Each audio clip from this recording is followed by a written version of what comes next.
After our conversation, that was a big catalyst. That was when I haven't practiced a day in medicine since that conversation. Wow. Really? Do you regret leaving and not practicing anymore? Absolutely not. Best decision I've ever made. My name is Ali. I'm a doctor turned entrepreneur. From all the studies, all the research, the interviews you've done, videos you've made, the books you've read, your own personal experience, what do you think really makes people successful? My answer to this has actually changed over time.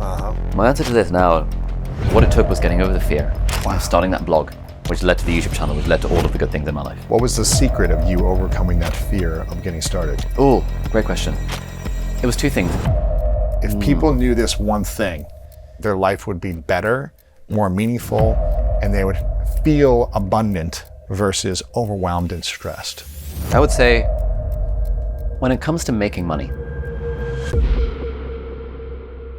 Welcome back, everyone, to the School of Greatness. Very excited about our guest. We have the inspiring Ali Abdaal in the house. My man, good to see you, brother. Great to see you. It's good to see you again. Very excited about this because 2.5 years ago, we had a conversation on the internet that changed the course of your life. Genuinely, that like half an hour segment of me being interviewed on your podcast 2.5 years ago has literally single-handedly changed my entire life. It's cool to see. So it's cool that like I get to be here in person with you now. You're it's here, just man. insane. So like here we are. It's fun. You've got a book out called Feel Good Productivity: How to Do More of What Matters to You. And this book is going to help a lot of people. And I want to dive into it around productivity, passive income, making money online, identity, and how we can also feel our emotions while also being a productive human being and not just, push our emotions aside by being overproductive constantly. Absolutely. So I want to talk about all these things. The first thing is going into your story about deciding to leave medicine. Yeah. Because you started as a doctor and you were building YouTube content on the side, talking about how to be productive and how to optimize your day and your routine and things you were learning in medicine and all that stuff. But then you started making money online and realizing, I'm actually making really good money online, more money online than I am as a doctor full time. And so you started pulling your time down as a doctor, from my memory. And 2.5 years ago, when I had you on for the first time, you were still part-time as a doctor, but making a ton of money doing the online marketing, YouTube, content, all that stuff. And so what made you decide and know that it was time to leave medicine, leave being a full-time doctor or even a part-time doctor to go all in on the side hustle, which was also, making way more money than anything, that became the full-time thing? Yeah. How did you learn to shift your identity to say, okay, this path that I've been on for 8 years, I'm going to let go of and go all in on this other thing that I've been doing on the side? Yeah. Let's talk about that. Mate, that conversation with you changed my life. Before that conversation, I had been feeling a lot of money anxiety and security anxiety about my business and about my YouTube channel. And even though it was making like a load of money at the time, I thought to myself, okay, it's making money right now, but it's sort of like, I don't know, being an actor or being an athlete or something. Like you've got maybe a year or 2 or 3 to really make money. And then at that point you become a has-been and no one cares about you anymore. And like you're sort of washed up and irrelevant. And all of those fears were going on inside me. And so I had this real risk aversion, this real fear of like, what if if I leave medicine and go all in on this YouTube stuff and it doesn't work out, what if I'll end up broke and homeless and alone and destitute? And I just had this narrative running in my mind that there's something about medicine that gives you security and I need a job for security. And I had never really questioned that until you were questioning me about it. And what you asked me, you were like, we were actually just running the numbers. You were asking me, how much are you earning in medicine? And I was like, 40 grand a year. You were asking, okay, and then when you fully qualify, how much will you be earning? And in the UK, it's very different to the US. In the UK, a consultant would earn 100 grand, 100,000 pounds, $120,000, something to that effect.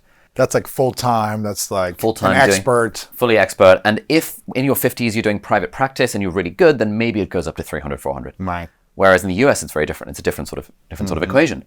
And I was like, how much are you making a month right now on YouTube? And I think you were like, over 50 grand a month. Yeah, it was something absurd more like than that. Yeah. I was like, wait, so monthly you're making more than in a whole year if you busted your butt as a doctor in medicine.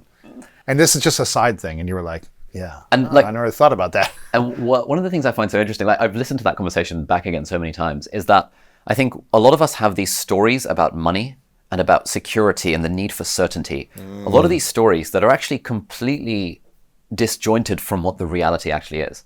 The reality was I was making more money in a month than I was in a whole year working as a doctor. But in terms of how I felt about money and felt about security and certainty, I didn't feel that confident about it. And what it took was an outside perspective, someone with a lot of love and a lot of care to just sort of challenge me on that, for me to realize, wait a minute, actually this story I've told myself, which is that, I have all this insecurity around money, it's actually a bit of a bullshit story. And it took you challenging me to say, look, let's say you lost everything. Let's say no one knew who you were, but you still had all the skills that you've got. How long would it take you to make 100 grand? And I think I said something like, I can do it within 2 years. You were like, you can do it within 3 or 6 months. And I was like, that's probably true. Because in the course of building a YouTube channel, it's not just about the fact that, I've got followers on the internet.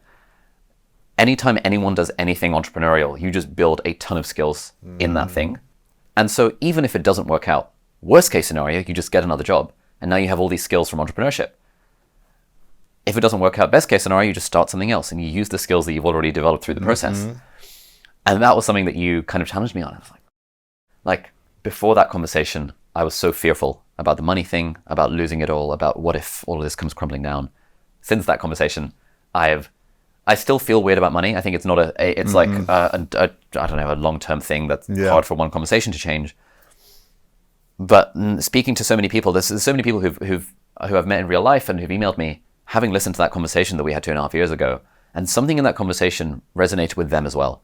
Like even though maybe they're not a YouTuber and maybe they're not making 10 times as much as they are from their side hustle as they are from their day job, I think everyone can relate to this idea of feeling insecure about money. Like I don't quite have enough, and I should stick at my job a bit longer because what if I get that next raise? What if I get that next promotion? Because then I'll feel safe. And I've spoken to people who are decamillionaires who also feel unsafe about money. So there's like some kind of emotion thing here that's like disjointed from reality. And I just... Where do you think that came from, that fear of money for you originally? Yeah. Because you're also making it. It's not, you weren't afraid of making it because you were making it, right? On the side. You were making more in a month than you were in a year. But was it a fear of, I don't want to lose this? Was it something conditioned you early on that you saw that you were like, this is a scary thing? I think it was a scarcity mindset growing up. I think because, my mom is a single mom, raised me and my brother, and her mom, like, kind of single-handedly. We moved countries. As, immigrant families always have a bit of a scarcity approach about money, that, hey, money's this thing we have to hold on to. It doesn't grow on trees. You got to work hard for it. You got to save and all this kind of stuff. And so that was an attitude that really served me because it gave me my entrepreneurial spirit of like wanting to make the money.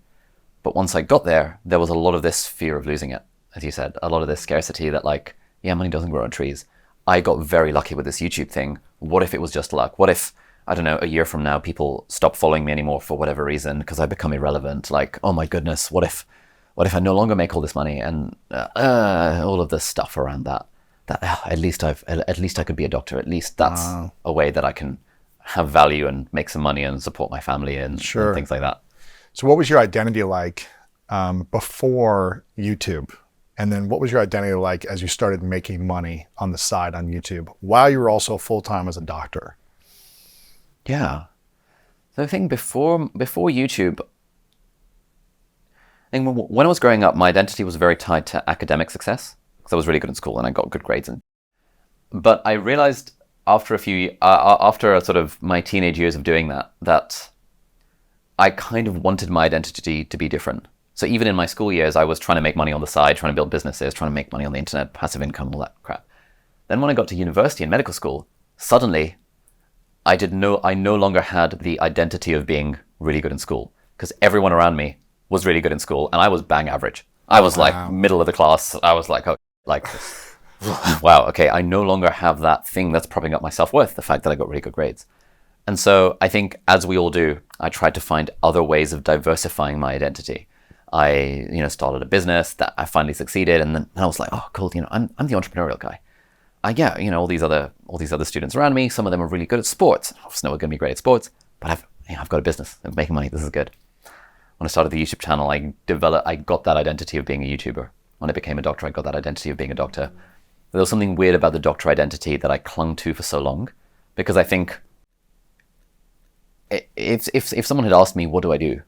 I wouldn't have said, I'm an entrepreneur, I'm a YouTuber. Like I would have said, I'm a medical student, I'm a doctor. That was the noun that I was using to describe myself. I've spoken to people since, when people ask, what do you do? It's like, some people are like, oh, I enjoy saying that I'm a lawyer, because that gives me, people respect that.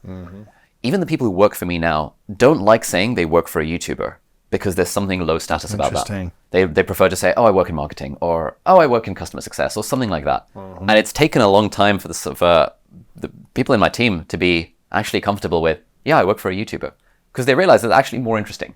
If you say you work in marketing, no one has any follow-up questions.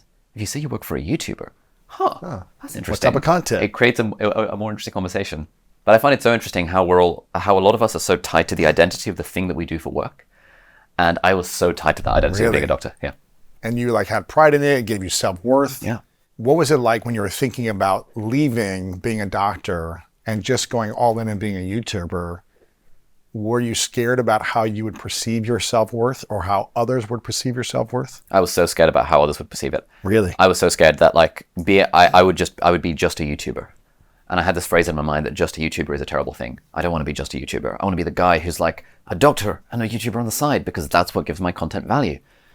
And I had this real fear that, hey, if I'm not a doctor anymore, I'm just a dude making videos in his bedroom about productivity. That doesn't, hang on, that feels a bit like not nice, or people won't like it, or people will hate me for leaving medicine, which is an altruistic profession, for the sake of making money on the internet. I had all these fears around it. How did you overcome that fear? I sort of broke it down, and I realized, after our conversation, that was a big catalyst. That was when I haven't practiced a day in medicine since that conversation. Wow. Really? Yeah, genuinely. Wow. That conversation changed everything. Do you regret leaving and not practicing anymore? Absolutely not. Best decision I've ever made. Really? Because as you said, I think at the time you said that, hey, what if you devoted all your headspace to your business, or to your YouTube channel, or to teaching, which is the thing you want to do? Whereas before, even though I was only working like a few hours a week, half of my headspace was like, should I go back to medicine? Should I not? Like the uncertainty. Something you talk about in Greatness Mindset is the meaningful mission. In the past, I didn't really have a meaningful mission. I was sort of torn in multiple directions. But now I have a meaningful mission. I feel like the thing that I'm here to do is to learn cool stuff, synthesize it, and share it with other people in whatever format. Wow. And that's just like so clear for me that that's what I want to do. And so when all my focus goes on that, that's what the business completely skyrocketed. Where was the business, 2.5 years ago? How much were you making a year that year prior to then, how much you make today in the business? Yeah. So in 2020, we, I think, did just over $1 million in revenue. Is that when we had this conversation? We had the conversation in 2021. So this was, I was still doing part-time medicine, and we did so about $1 million. $1 million a year. Yeah. And you were afraid of leaving, being a doctor for 5 hours a week. Yeah, well, I made $1 million that year, but the year before it was like $100,000. So it was so fluctuating that I was like, well, I'm sure this was a fluke. Right. And it was a pandemic, and it's like everyone. So there was all these other stories I was telling myself. But then 2021 we did 4 million. 2022 4.6. This year we'll do like 5.3, something like that. That's great, man. Which is pretty cool. So it's like, where do you think it'd be if you didn't decide to go all in? If you were like, I'm still going to be a doctor part-time because I really want to hold on to that. I like the identity. I like the feeling it gives me. I like being able to help people in medicine, a few hours a week. Where do you think your business would be? I think the business would be a lot less successful than it currently is. Because it's like the thing, and like everyone finds this eventually, that the more you split your focus, the less progress you make in each individual direction. I still probably would have had fun. But at least for me, once I tasted the freedom of entrepreneurship, when I was working my 5 hours a week as a doctor, every half an hour I was thinking, why am I doing this? Why am I doing this? Really? Why am I here? Why am I here? I could be in a really nice WeWork right now with my team, free coffee on tap. You got to pay for coffee when you're a doctor. There's a table tennis table there. I could be just playing ping pong in my breaks, but instead I'm going to this sort of smelly doctor's office that smells of mold to have like really unhealthy food from the hospital canteen from Burger King. Every half an hour I was like, why am I here? Why am I here? Why am I here? And the answer was, because, well, I have to stay being a doctor, because otherwise no one's going to follow my content. I have to have this identity. Wow. So that was a story you were telling yourself. That was a story I was telling myself, that I had to do this because otherwise I'm worthless if I'm not a doctor and a YouTuber at the same time. Wow. I'm worthless as a YouTuber, and I have self-worth as a doctor plus YouTuber. Where was your self-worth at on a scale of 1 to 10 back then when you were working part-time as a doctor and doing YouTube versus where's your self-worth today? So 2.5 years ago, Yeah. scale of 1 to 10, 10 being I have incredible self-worth, not ego self-worth, but Yeah. like I feel really confident about myself. I love and accept myself. I appreciate.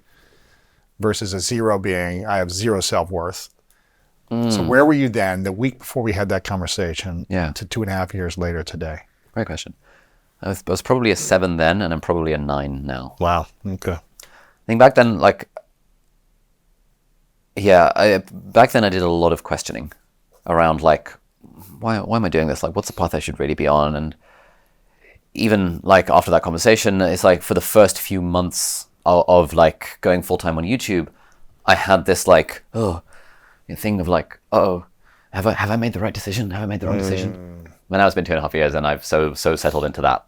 And I've realized after, a lot of the journaling prompts in your book and of writing your own obituary I did a few months ago, as I was reading it, and just made me realize that no part of me wants to practice medicine. Really? And every part of me wants to be a really good teacher, to be learning, synthesizing, and sharing cool stuff. Wow. And to, be a family guy on the side, and to take care of my health. And, there's other things as well. Sure. That's inspiring, man, because you invested, 6 to 8 years of your life becoming a doctor, right?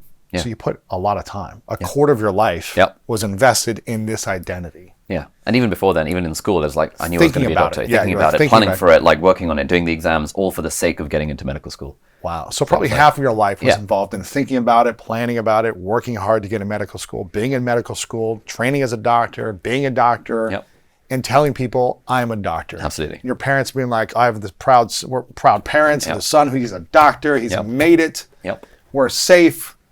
We have security. Yep. He's going to be safe for the rest of his life. And then you say, well, I'm going to go be a YouTuber. Yeah. Exactly. So half of your life was committed to this thing that then you said, I'm no longer to do. So I can only imagine the amount of fear that comes with letting go of a half of your life's time and work and around an identity. That's a big fear. Yeah. So I don't want to diminish the fear that comes with that and the questioning that might come with that. And a lot of people probably wouldn't have the courage, especially because they wouldn't be making the money on the side that you were making. Yeah.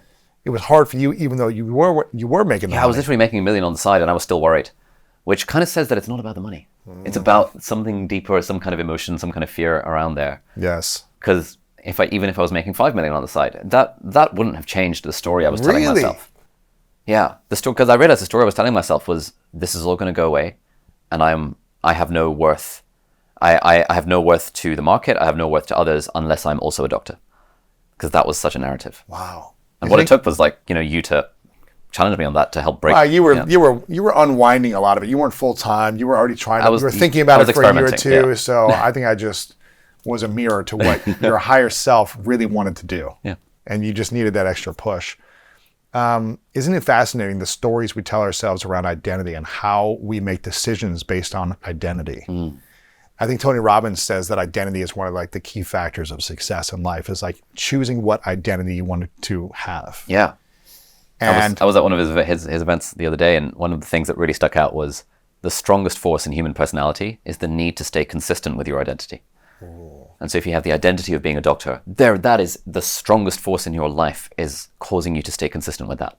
If you have the identity of being an unfit person, then the strongest force in personality is keeping you in line with that.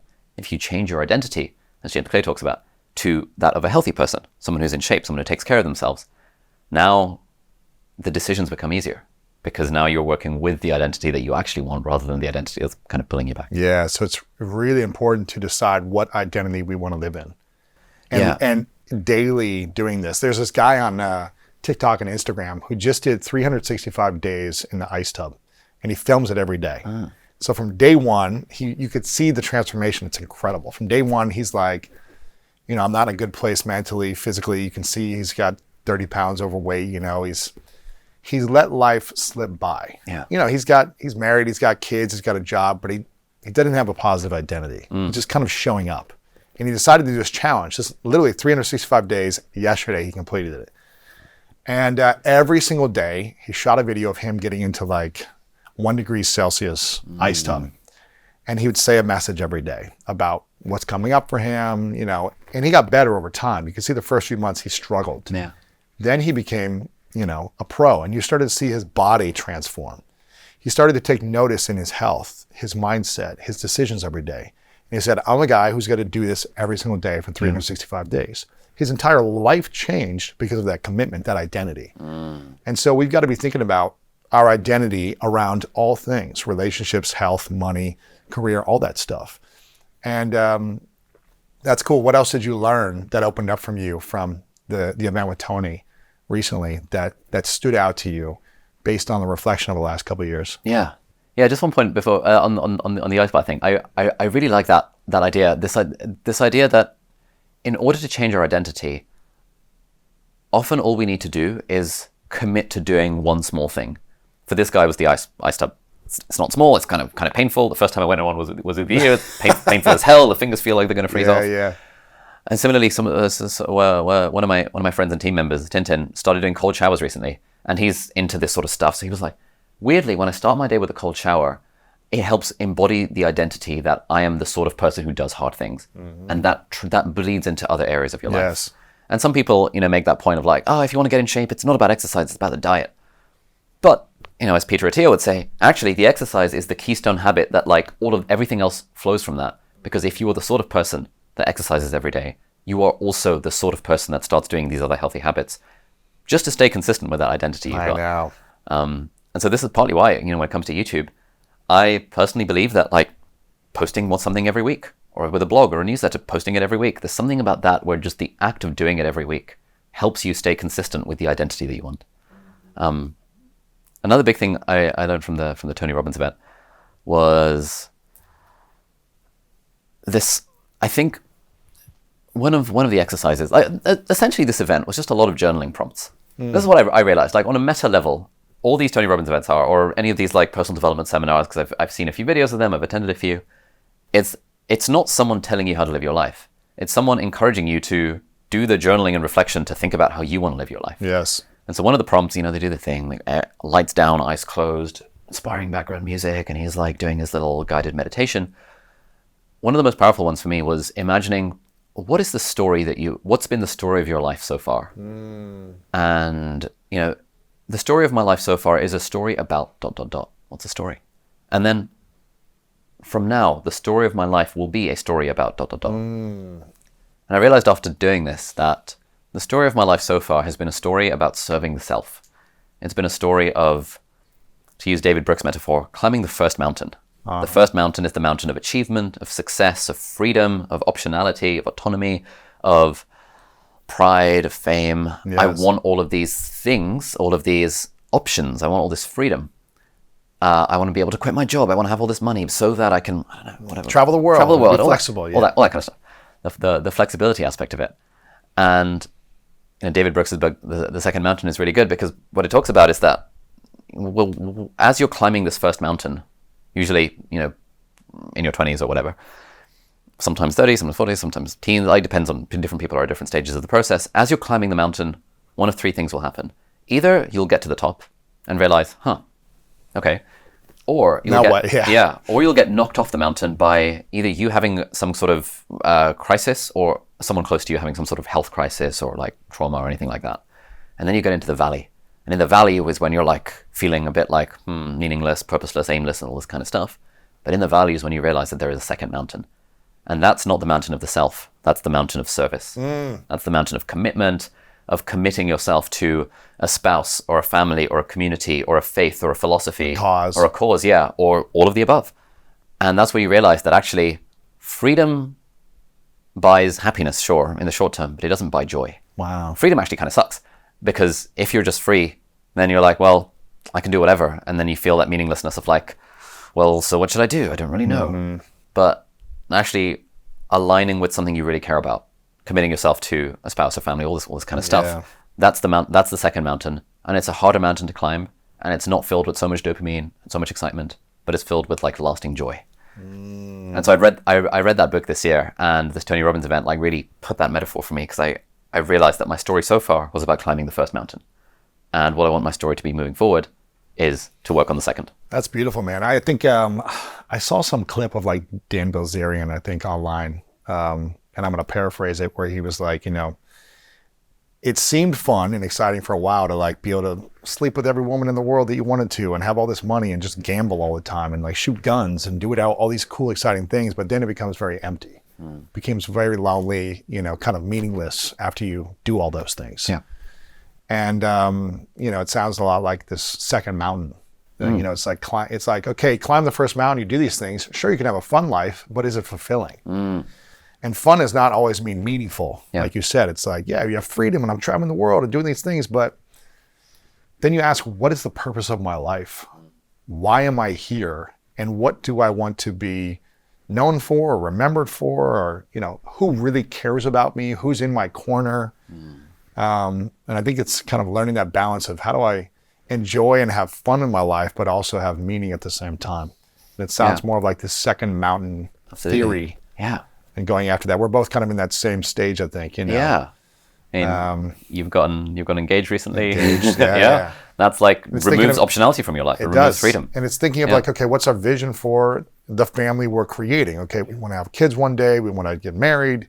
All these different things. And what will life look like for the next 10, 20 years? It's kind of visioning in the future that far. If you're going to choose to get married with the intention of having kids, you've got to plan 20 years in the future, in a sense.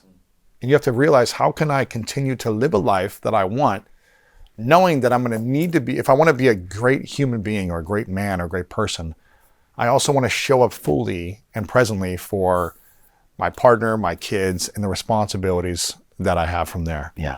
So it's almost shedding an old identity and stepping into a new identity. Yeah. It's similar to you. You had to shed an old identity of I'm this doctor and this is what I'm known for, to becoming a new identity. Yeah. And that's interesting perspective. Are there more than two mountains in this book? No, I think there are just two. The first mountain is like chasing success and fame and accomplishment and freedom and flexibility.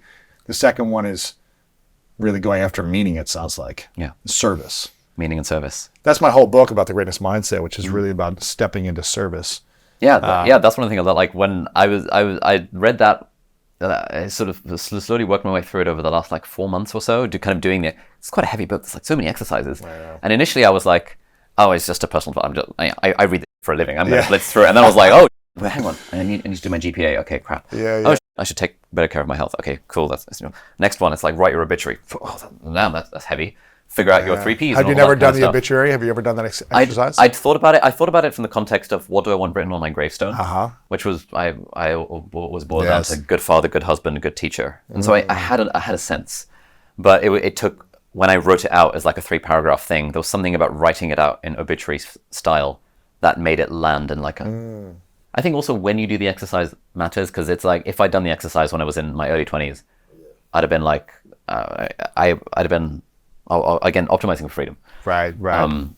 One of the other things that Tony talks about is, and this was just like a throwaway thing that he said. It wasn't even part of the event officially. It was around like core values, and he said that when he was young, freedom was his core value, and he realized that actually, the more you focus on trying to acquire freedom, the less free you are. And I was like, oh, that's interesting, because that vibes exactly with my experience. I've been chasing freedom for my entire 20s. Like, the whole reason of starting this business, building the YouTube channel, all this stuff was financial freedom, time freedom, location freedom, all that kind of stuff. But, I would have like one thing on my calendar, like a few months ago, I'd have one thing on my calendar. I'd be thinking, oh, I'm not truly free because I've got one thing on my calendar. I'd be having like, a meeting with my team, and I'd be like, I love hanging out with my team. It's great vibes. But I'd be thinking, oh, the fact it's on the calendar means I'm not truly free. Really? So by obsessing about freedom, I actually became a lot less free. Whereas what Tony Robbins was saying was like, when you instead of focusing on the self, you focus on service, and you're like, how can I serve in the best way possible? You become free as a result of taking the focus away from the self and putting it onto others. And I was like, that's good. Yeah, it is. Yeah. Now, for people watching or listening, thinking, this all sounds great, but how do I make money? Yeah. And how do I stay productive without obsessing over hustle culture, and burning myself out? How do I make money, create passive income without burnout and feeling like I'm exhausting myself? Yeah. What is your thoughts on that? My thoughts on that are and before you get into that, well, how did you start making money, I guess, passively? Do you remember like the first $100 you made? when that was, what that was, and then how's your passive income journey evolved? Yeah, so over the last 15 years of my life, I have tried so many attempts to make money on the internet. When I was 13, I was a freelance web designer trying to do web development on the side. I started my own web design studio. I was a kid in his bedroom, but I called it a studio because I thought it would be more legit. Yeah. I tried making video games. I learned how to program. I emailed Nintendo and Blizzard Entertainment and authors that I liked, being like, hey, can I turn your content into a video game? Wow. They all said no, or they just ignored me. I built an affiliate marketing site where I was doing, there was a game StarCraft 2 that had just come out. Some guy was selling a guide. There was a 50% affiliate deal on that guide. And I was like, if I build a WordPress site, then I'll SEO rank for Protoss build orders, and then I'll be able to sell that affiliate site. I tried building a multi-level marketing pyramid scheme type website that would get people to sign up for free trials of stuff, then cancel them so that they could get credit towards a games console. I tried building a forum that was helping kids learn martial arts and lockpicking so they could become spies, because that was really cool when I was a teenager. I tried those 6 or 7 business ideas when I was in school. And the one that finally succeeded was when I was 18. I was in my first year of med school. And I'd lost a bunch of money because some dude scammed me out of a MacBook Air. So I lost my life savings of $1,000. Wow. And I decided I need to build a business to recoup these losses. And so I still have the Evernote file from 2012 where I was like, what am I good at? I'm good at teaching. I did well in the med school exams, and I know how to make websites. I was like, how do I combine these 3 things to make a business? And so I made a business teaching people courses on how to get into med school and made a nice website to go with it. Wow. And then that business did 10K in year 1, 100K in year 2, 150K in year 3. And that was when initially I was doing all the work. And then I realized that the way to get passive income once I read the 4-Hour Workweek is to find a way to get other people to do that work. I think a lot of people try to go for passive income immediately. It's really hard to go for passive income immediately. Usually you have to go for very active income, and then over time you passivify it a little bit. Right. So you still have to show up and do some work, though. You have to do a lot of work to get the thing going. And then once it's going, it's like, okay, cool. Now you build systems and processes, operations, delegation, outsourcing, all of that fun stuff to make it a little bit more fun passive. stuff for you, but not for everyone. It's not for everyone. Yeah. You love that stuff. I love that stuff, but I also think, part of the philosophy of feel-good productivity is that whatever you're doing, find a way to make it fun. Because the things that you find fun are the things you will do for a long time. You just have to do this for a very long time. I think most people quit way too early. Yes. Most people either don't get started because they're afraid, or they get started and they quit too early. I was looking at some stats, over 50% of podcasts don't make it past episode 3. Another 80% of podcasts don't make it past episode 20. Wow. You've hit your 1,000th episode or something? Over 1,500. 1,500 now. Bloody hell. 10 years, 1,500 episodes. Yeah. Every single week for 10 years. Yeah. And you've just not quit. Just consistently. Yeah. And I'm not the smartest, and I'm not the most talented, and I'm not the most innovative, but it's when you try to get a little bit better every single week and do your best to get a little bit better, and you do it consistently, either it's going to work, or maybe after a few years, you're in the wrong position, the wrong profession. Yeah. It's like learning, okay, maybe this isn't working and I haven't figured it out yet after a few years. Okay, cool. Yeah. But I think actually on that note, what I would say is either it works or you realize it's not working and you change your plan. Yes. So it's when it's the thing you talk about in Meaningful Mission, when you know where you want to go, then that's the most important thing. Where do I actually want to go? Let's say, I don't know, my goal is to make 10K a month in passive income. Okay, cool.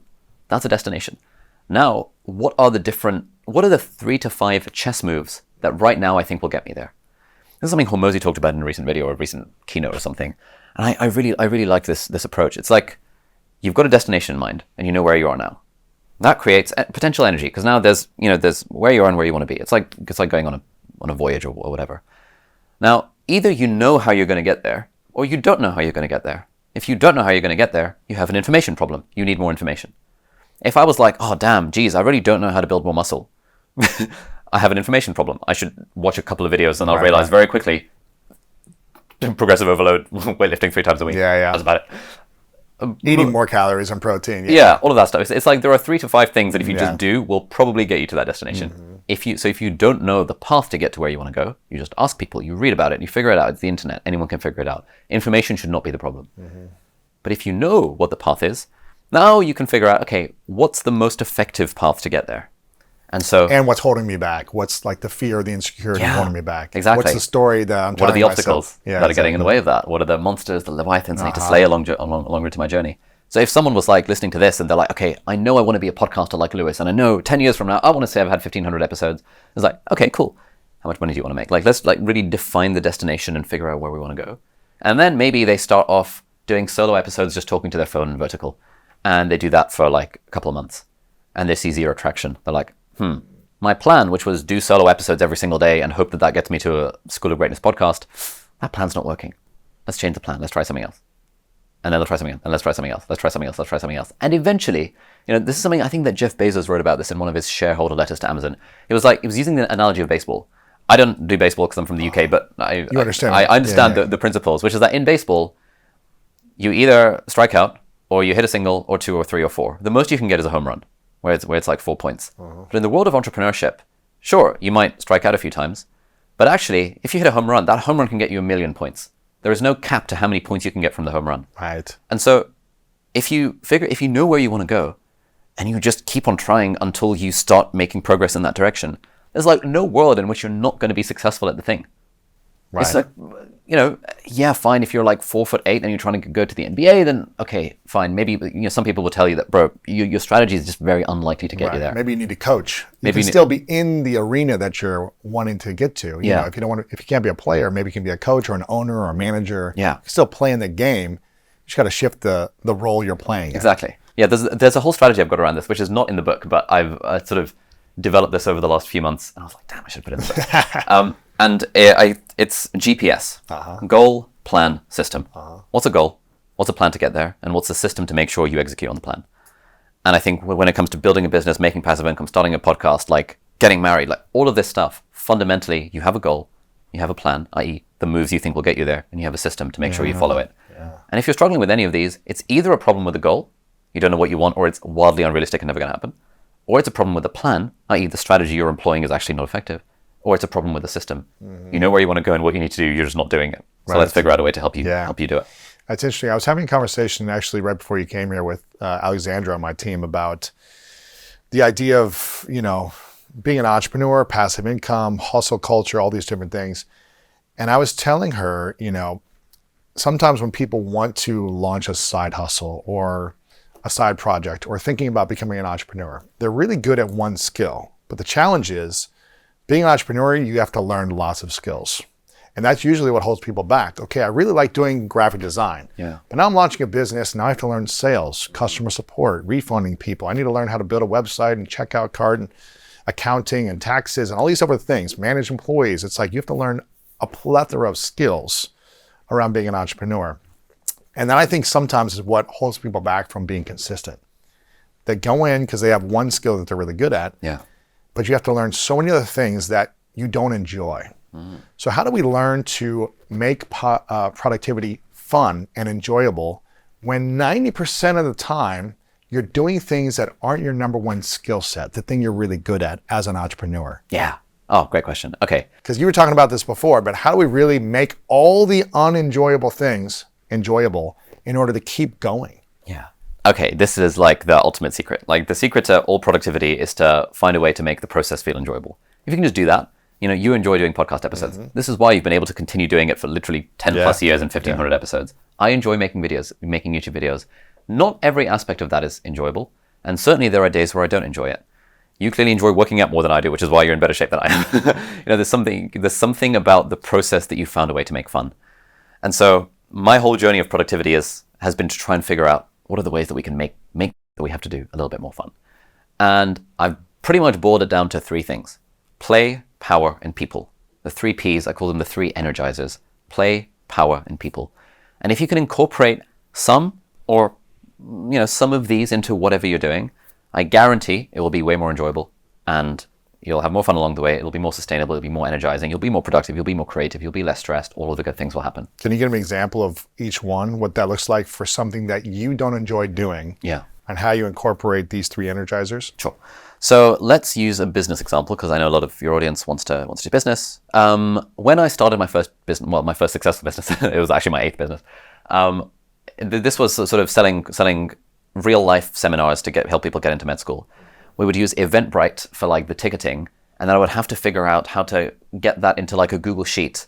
And there was a lot of admin involved in like Google Sheet formulas and like making sure the emails are being sent on time and making sure that like the logistics of ordering course booklets have been sent to the hotel in time for the event and that DHL doesn't fuck up the delivery like they often do, whatever the thing might be. A lot of boring admin work that requires just sending a lot of emails and being on the phone with hotels. This is not my skill set. I do not enjoy admin. I think very few people, actually there are some people I know who just love organizing things. I love admin. I absolutely hated that stuff. So I was like, how do I find a way to make this a little bit more fun? So play, power, and people. Play is when we find a way to approach our work in the spirit of play. Unfortunately, these are only strategies I discovered later. I wish I discovered them when working in my first business as well, because that was a bit of a grind. But if I were to have that situation now, how might I approach that in the spirit of play? Sometimes even just asking that question is enough. But generally, play is where one of the things that stops play from happening is when the stakes feel too high. So, like, Roger Federer is not feeling playful when he's playing Wimbledon finals, especially when he's defending his title. That's a high-stakes situation. They've done some really cool studies in rats where they, rats like often play with each other, and they'll measure how many times they're playing with, like, biting the nape of the neck and like roaming around and doing all that. And then they will inject the rats with adrenaline or cortisol, like stress hormones. Or they'll like stress the rat out a little bit by putting them in a cage for a bit and then taking the cage off. And they'll see what happens to play behavior. And unsurprisingly, when a rat is stressed, the play behavior gets reduced. People don't play when they're stressed. It's like when you're stressed, you're like survival mode. Like what? Yeah, you very much narrow your range of options. You get laser focused, and you start taking things very seriously. And it tends to drain your energy, and it's not fun. Mm-hmm. So one of the big things is like, how do we make this thing feel less stressful? How do we lower the stakes? And one of my favorite phrases or mindset shifts is from the philosopher Alan Watts. And something that he says is, be sincere, not serious. And I think a lot of us, when I was doing my admin for this Google Sheets and like all this, I was taking it very seriously. I'm like, oh my God, if this email doesn't get sent out, then all these people are going to be unhappy. It's like, what's going to happen is going to happen either way. I can choose to approach it very seriously, or I can approach it sincerely. Sincerely is where I recognize that this is an important thing, but I also recognize, it's not the end of the world. I can just choose to approach it with a bit more lightness and ease. Because the thing is, what I've realized about productivity is that, and life, is that a lot of our experience is about the story we tell ourselves and the thing that we focus on. If I'm telling myself the story that this thing I have to do is enormously important. Oh my God, I'm on this podcast, such high stakes. Louis has such a big audience. Oh my God, have I said the right thing? Oh yeah. I go into myself. It's less fun. It's less fun for everyone. I'm not going to be in flow. But generally, if anyone watching this or listening to this, if you think of the times where you've performed the best, it's probably been when you've been in flow, when you've been feeling good, when you've been feeling energized. I mean, what about when the stakes are high though? Like when there is life or death, when you are a doctor and you've got to deliver a baby or something happens where like, I can't just be like goofing around and playing the whole time. I've got to actually take my time seriously and show credibility. And even then, so I've been in operating theaters quite a lot in life and death, open heart surgery, brain surgery, obstetrics, baby, mum bleeding out, all that I was doing in med school, I was doing as a doctor. Even when life and death is in the balance, one thing that's interesting is in operating rooms, there's often upbeat background music playing. Because surgeons realize, and the staff working in the theater realize, that actually having background music and having that sense of like lightness and ease when it comes to, even when life and death is hanging in the balance, actually helps you perform better. Wow. It's like surgeons are cracking jokes when they're in the middle of life-saving operations. They're sort of being sort of friendly and smile, like the good surgeons. They have to be. If you're like tense and rigid, you're probably more prone to make a mistake. I've worked with so many surgeons who are like that. And there's screaming at you, give me this and give me this, and you're like, it's terrible. And then I think this was in the Checklist Manifesto by Atul Gawande, talking about like human factors errors in hospitals, where like the surgeon's operating on the wrong leg, but no one wants to say anything because the environment is like a stress, and everyone's thinking, I'm pretty sure you were meant to amputate the right leg, not the left leg. But like, oh no, I can't say anything because it's the big boss. So it's when you have this atmosphere of like high stakes and pressure and stress, it's mental. This is why now there's checklists in operations where it's like, mark the leg with a Sharpie. Are you operating on the right limb? Make sure the patient knows you're operating on that limb because they'll tell you if you're not. A lot of it, there are so many instances where when we feel pressured and stressed, we actually don't perform very well and we don't raise concerns when concerns need to be raised. So having a light-hearted atmosphere, some surgeons and scrub nurses will wear like a rainbow-colored scrub cap because it just makes lighten it up. Lighten it up. So even when life and death is in the balance, lightening it up is actually the way to perform better. Interesting. Okay, be sincere but not serious. Exactly. Okay. The other thing on play, one thing I really loved, very practical thing, back when, at the moment I'm like digital nomading around the world, and so I don't have a desk. But when I used to have a desk with a computer monitor on it, I had a post-it note on the bottom of my monitor. And on that post-it note was written, what would this look like if it were fun? What would this look like if it were fun? Anyone can do this. If you are ever doing anything at all, and you find yourself feeling stressed, or feeling anxious, or feeling like, the stakes are too high, or like, I want to be more productive at this thing, but it's really hard, or procrastinating, you take a step back, you take a breath, and you ask yourself, what would this look like if it were fun? And usually you can come up with some pretty good answers. Maybe I'd have some background music. Maybe I'd lighten up a bit. Maybe I don't know, bring some of my friends along for the ride. Maybe I'll just choose to take it a little bit less seriously. There's so much value in lowering the stakes. The other thing, again, on the play front, like there was a really cool thing that there's a YouTuber called Mark Rober. He used to work for NASA, then he used to work at Apple, and now he does like science educational videos. He's amazing. He did a really fun experiment where he did this experiment where he was trying to teach people how to code. And so he got 50,000 people in his audience, different ages, different walks of life, to do this online experiment, learning how to code. And they got this like robot maze that they had to program a robot to go through the maze. And the trick was, this was an impossible task. There was no way to actually do this. But he split the groups up into two halves. Half the group, every time they failed, they got an error message saying, you failed, please try again. The other half got an error message saying, you have failed, you have lost 5 points. You now have 195 points. Please try again. Everything else was the same. The puzzle was impossible. The only difference was that group 2 lost 5 points. The points are arbitrary, completely made up. Like no one cares what the points are. Like they have no idea. But actually, if you looked at the number of attempts they made to solve the puzzle, actually I don't think it was an impossible puzzle. I think it was able to be solved. But if you look at the number of attempts they made, how many shots on goal they had, the group that lost the 5 points had less than half as many attempts as the group that didn't lose any points at all. Because they were afraid to lose more. They were afraid to lose points. And so Mark Rober gave a really good TED talk about this, where he explained this experiment, and he says like, what if we reframed how we think about failure?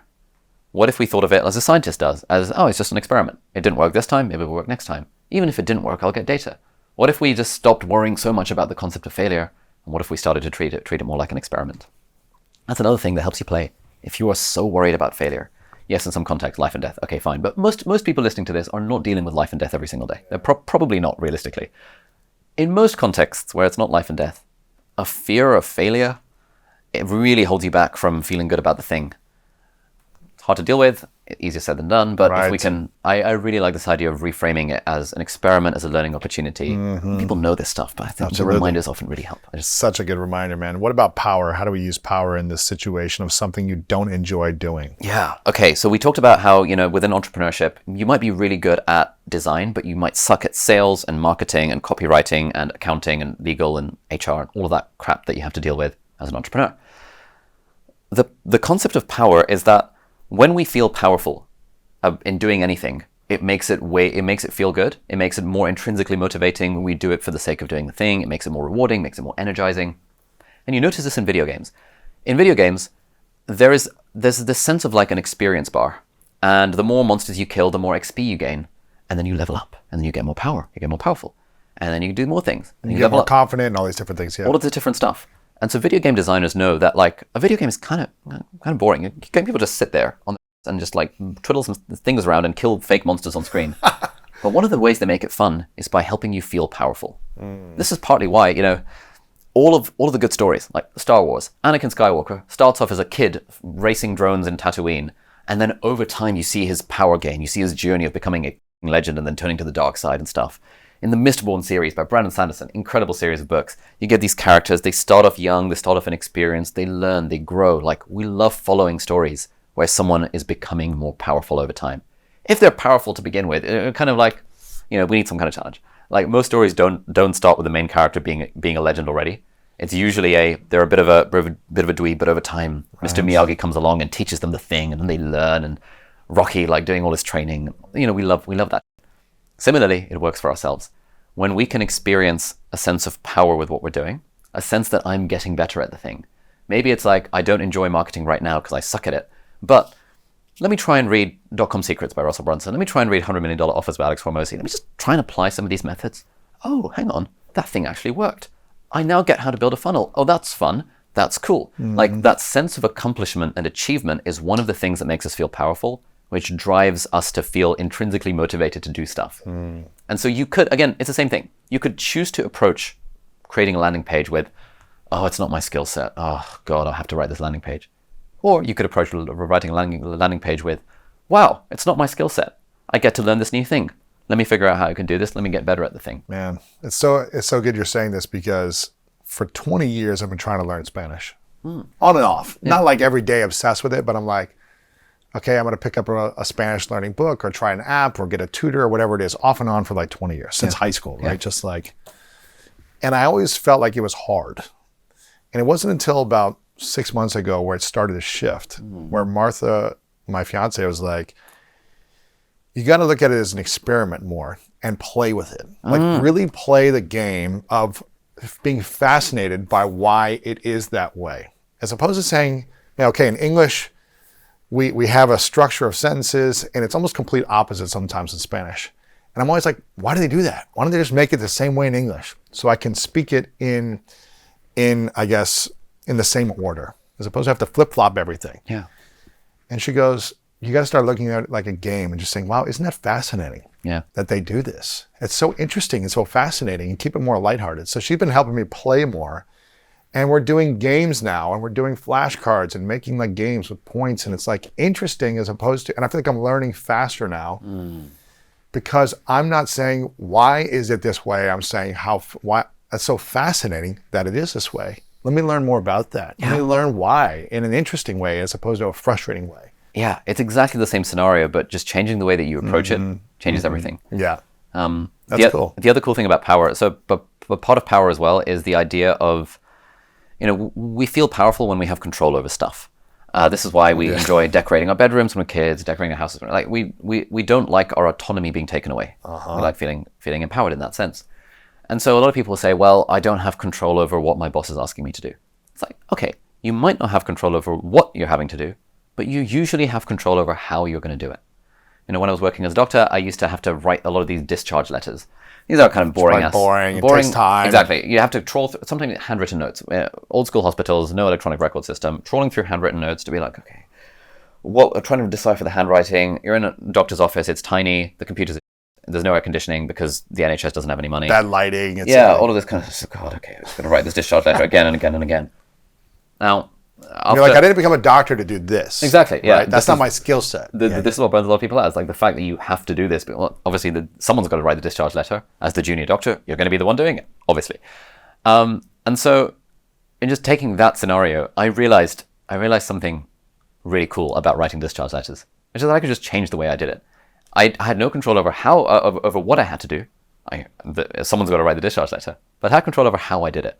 So what I started to do is I brought a little Bluetooth speaker into the office, taped it to the ceiling with like a little string type thing, and I would just play the Pirates of the Caribbean or Lord of the Rings or Harry Potter movie soundtracks in the background while doing it. And initially I was like, oh, isn't this unprofessional? And then I realized, who cares? Forgiveness rather than permission. The seniors would come in and then they'd be like, huh, that's a cool idea. And they'd walk out again. No one cares. It's like, it's fine. But just having concerning hobbits from the Lord of the Rings playing in the background while I'm writing a discharge letter makes it feel like I'm a hobbit on an adventure in the Shire, and that was cool. The other thing with discharge letters is I found a way to inject a little bit of humor into them. So these are technically legal documents. They could be called on in court by a coroner or anything like that, but there's no law saying that you have to be like boring with it. So occasionally I'd say things like, I knew that the patient supported Manchester United, the football team.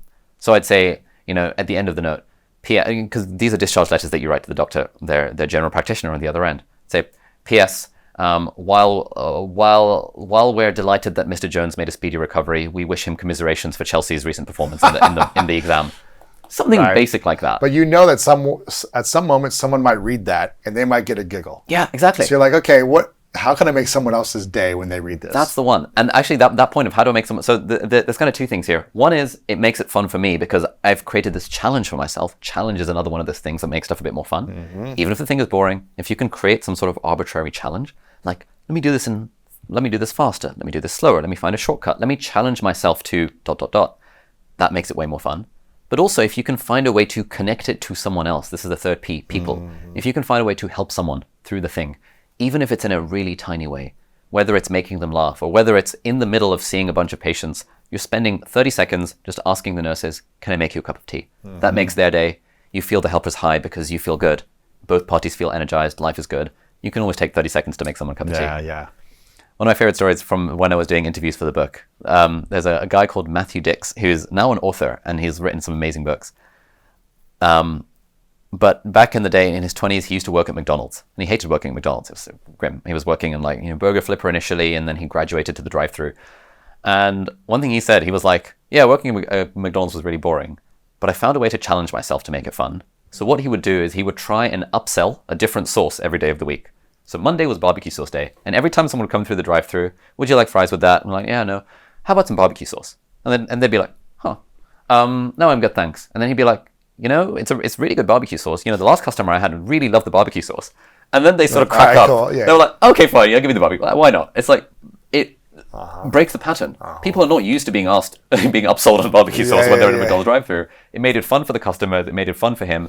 And he said that it just transformed the energy that he got from his days purely because he now gave himself a little bit of a challenge to make something that was boring become more fun. And whether you call it a challenge or some type of game, every day, how can you make what you're doing a game? I remember, man, I've had some boring, jobs before I got into this. I was a truck driver for 6 hours a day. Oh, no way. I don't know. Driving from Columbus, Ohio to Cincinnati and back every day, driving car parts in the back of a truck every day, unloading it, putting in new car parts from Cincinnati, driving it back in rush hour.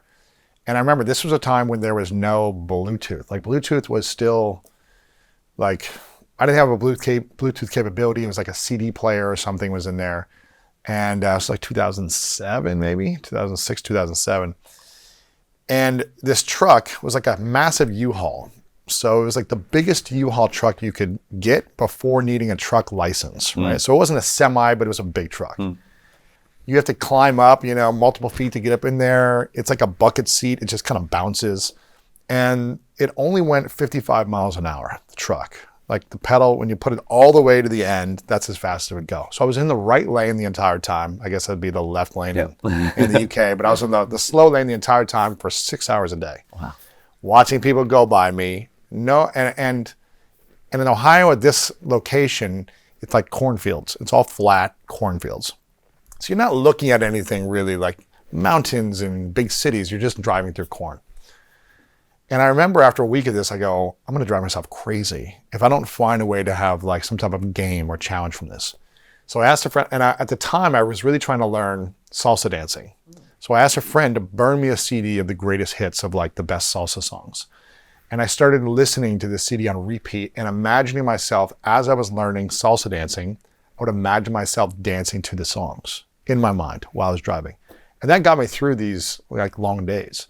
And it made it more interesting and fun to the point where I started to get excited about going to work because I was like, okay, even though I'm going to drive 6 hours a day, I'm going to listen to this music. I'm going to practice salsa dancing in my mind.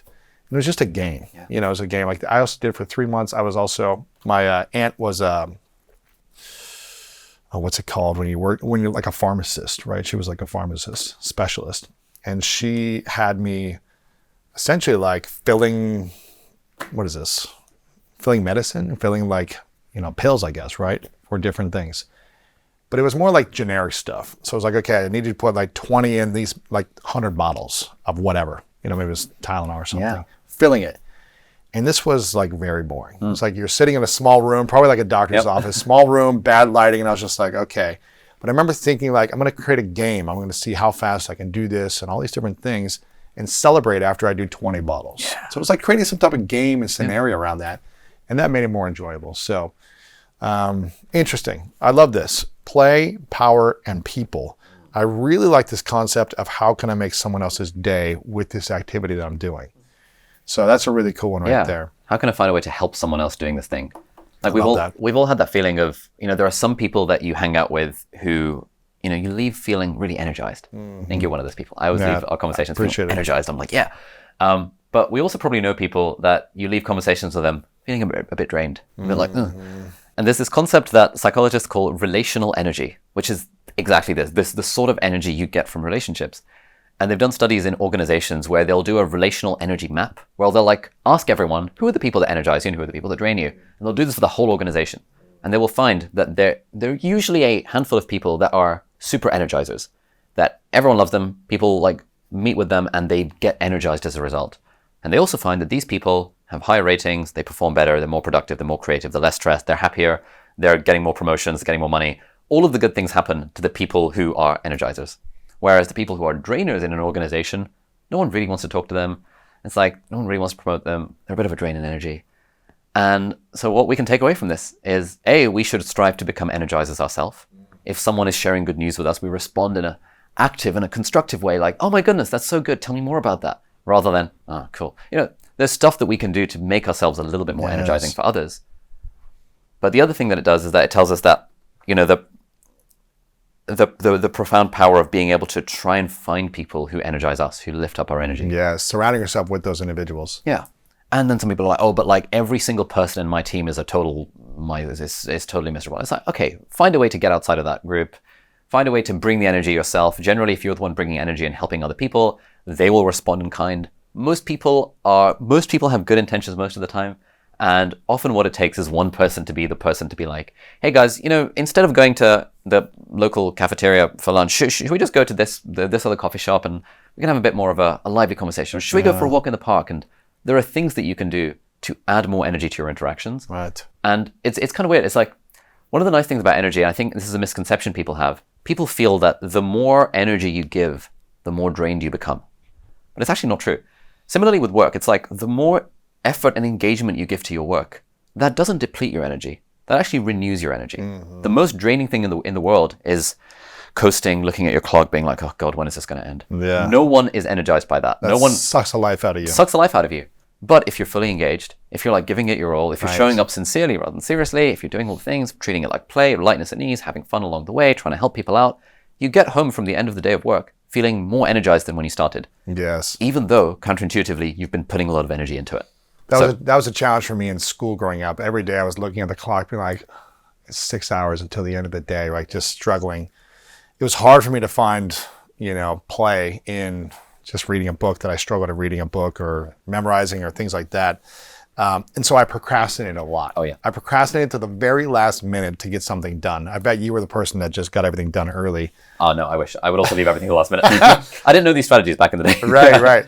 But procrastination is a massive struggle for so many people. Why do you think people procrastinate so much? And what are 3 key things people can do to overcome procrastination? Okay. So procrastination, if we really boil it down, is usually a problem with getting started. Mm-hmm. I think people think of procrastination as like, oh, I'm leaving things to the last minute or like whatever. Usually people find that once you get started with something, generally you can keep it going. This is the law of inertia. It takes a bit of a push to get started once you're there. For me, once I'm at the gym and I've lifted the first weight, it's like, I'll complete most of the workout. Yeah. I might skip the final set just because I'm a bit soft. But it's getting to the gym that's the hardest part. So if we recognize that procrastination is a problem with getting started, then all we need to do is optimize for how do I start, not how do I finish. Because the finish will take care of itself, as it were. So how do we optimize for getting started? There are basically 3 things. CR's top 3. So usually the first blocker that causes us to procrastinate is uncertainty.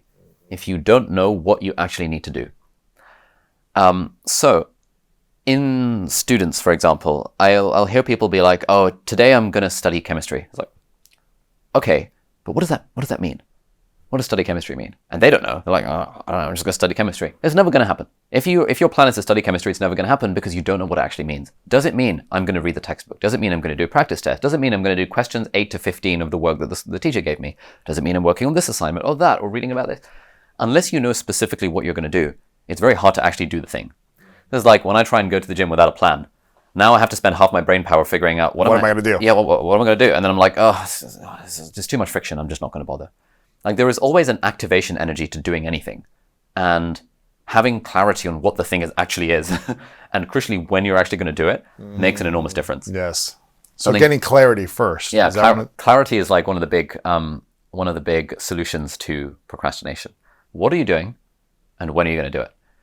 I have a little journaling reminder every morning. I fill out this thing. I call it the AM5 because it's sort of like 5 a.m., but like AM5 means the first 5 minutes of the morning when I sit down to work. It asks me 3 questions. It asks me, what is the diet plan for today? This is a new thing I've started doing because I've realized this is super helpful. What's the diet plan for today? Because I realized if I think about it in the morning for 30 seconds, I'll get my protein in, I'll get the calories in, I'll eat healthily. But if I don't think about it, now the first meal I have is lunch, and now I have to decide. I'll just decide in the morning. Protein shake for lunch, mid-morning snack for protein shake again, and then chicken breast and veg for dinner, whatever thing. Just spending 20 seconds making a plan. The next question is, what's the exercise plan for today? Where I'm like, oh, that's a good question. Okay, cool. So I think, so today's workout day, so I'm going to do a workout straight after my next Zoom call. And the final question is it in the calendar? And then I'm like, good point. Let me just put it in the calendar. Because often all it takes is for us to know what we're doing and when we're doing it, for us to just not procrastinate. A lot of people are like, oh, I don't have time to go to the gym. It's like, it's not in the calendar. You didn't schedule it. If it's not scheduled, it's not going to happen. Schedule the bloody thing. Treat it like you would a work appointment. And automatically you solve about 50% of people's procrastination problems by just putting it in the calendar. Right. So that's clarity. That's where you get clarity. There you go. Okay, cool. So once you get clarity and you answer those 3 questions, is there anything else that holds us back from procrastinating? Yeah, the other big thing is fear. Fear is a massive one. The fear of starting, the fear of continuing, the fear of failure, the fear of rejection. This is what I hear from a lot of people. There's a lot of smart people in my community. And I used to do a lot of webinars and coaching and do Q&A sessions, and I would hear this all the time. I mean, these are individuals that are extremely intelligent, super smart, got, master's degrees, PhDs, whatever it might be. They've been working 10, 15, 20 years, and they've got a lot of skills, a lot of talent. And they're like, oh, I've got these 3 or 4 different big ideas, these dreams I've had that I really want to get started on, or I really want to launch this book. And I'll say, how long have you been thinking about this? And let's say like 7 years. Like I've just been thinking about this book for 7 years. And I'm like, 7 years? I'm like, how much time and energy is that taking you from actually just getting started on it, or creating a game plan, finding out when you're going to do it, how you're going to do it, and when you want to complete it by? It doesn't have to be perfect. But one of the biggest things that people have is this fear, like you talked about. Yeah. Why is fear such a huge procrastination thing that holds people back? Oh man, like fear is everything. Like I spent 7 years thinking about starting a YouTube channel before I started a YouTube channel. 2010 to 2017. Wow. Our brain is a survival machine. We're so attuned to see any kind of threat as being like a terrible thing that could impact our survival. This is part of the brain called the amygdala, which is sort of the fear center of the brain. And a lot of the time, back in the day, we were afraid of the lion. Obviously, the lion's going to kill us. But back in the day, we were also afraid of social disapproval. Because if you lose the respect of the alpha male in the tribe, you're going to get kicked out of the tribe. And then that's going to be terrible for your survival because the lion's going to kill you. So you have to kind of go around with these tribes and stuff. And so the mind became very attuned to viewing any decrease in our social status as being a profound threat to our survival. And usually, when people are scared of doing something, it's not because the thing's going to kill them. People are usually not, oh man, I've been thinking of skydiving for 7 years and I've not done it because I'm scared of dying. It's usually not that. It's usually, man, I've been thinking of writing a book for 7 years, but I've been a bit afraid to start because what will people think of me? Right. What if I fail? What if I fail? What if it doesn't work? What if I never get a deal? What if I don't manage to do it? What if I judge myself? There's a lot of this sort of stuff. It's usually not survival. It's usually threats to our social status or our standing with people, with other people and stuff. And so because the brain is designed to do this, it's designed to protect us from these threats. That's why it's so easy to let fear get in the way of us living our best life. I wanted to start a blog for like 6 years, 2010 to 2016. I was like, you know what? I want to start a personal blog. I was reading people's personal blogs. This was in the era of blogging. Followed Mark Manson stuff in 2010, back in the day. Before he went back when it was postmasculine.net. It was about how to be a man and how to get girls and stuff. I was like, damn, personal blogs are really. I want to start a personal blog. And I was like, no, I can't do that. Who am I to start a personal blog? Who am I to have my domain aliabdaal.com? I bought the domain. I just kept it inactive for 6 years because I was afraid. I was afraid, will people think less of me if I have the arrogance to think that me, a 15-year-old kid, has the right to start a personal blog? And then I read Austin Kleon's amazing book, Show Your Work. That one book, 20 minutes long, it's so easy to read, helped me realize, I don't need to be so scared of this. I'm not like, showing myself. I'm just showing my work. What I'm learning in the process. Yeah, that's cool. I'm not the expert. I'm learning how to become better. Yeah, exactly. I'm the guide, not the guru. I'm like, hey, I've just tried this thing out, and here's what I learned along the way. So my first blog post was how I overcame the fear of starting a blog. where I talked about exactly this in 2016. Wow, really? And it took me 6 years to overcome that fear. And it was just the right book at the right time that helped me realize no one gives a like. I was like, oh my God, all my friends and family are going to think. None of my friends and family even know that I have a personal blog.